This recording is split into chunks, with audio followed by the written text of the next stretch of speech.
finishing line ha, basi lumapaw ka.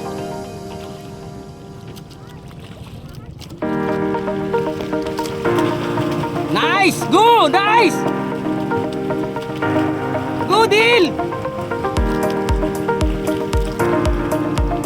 30 minutes pa lang, 30 minutes. May 1 hour pa. Hindi magsubra ko na. Atagamay adjust ang imo, ano ha.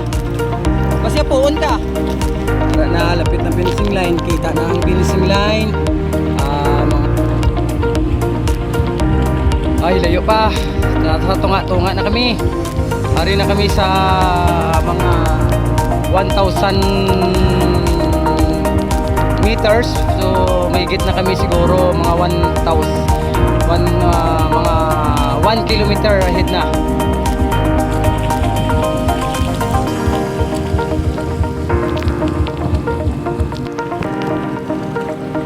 Hari na kami mga 1,008 kilometers na po na lang. So mga 1-2 na lang siguro kaabot na kami sa finishing line. Gani mahulat-hulat lang kita gamay sang tinion. The first competition ni Dil sa Open Sea diri sa Colasi Antique. Kami subong nagalangoy na pakanto sa finish line. Ari ato na patuloy upod sa punta. Malayo pa.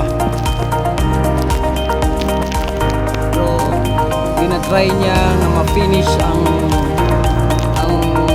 iyang paglangoy.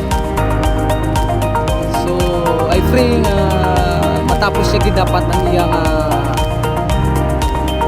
pag-swim subong sa diri sa Colasi Antique. Thank you Lord, ikaw nang bala nga matapos niya ang iyang event subong adlaw. Ami ari lapit na gid lang to 300 meters ahead na lang sa finish line sa 3K Palangoy sang Colasi Antique. Ari na si Dil, malapit na ang ilaging halinan sa starting dito sa isla.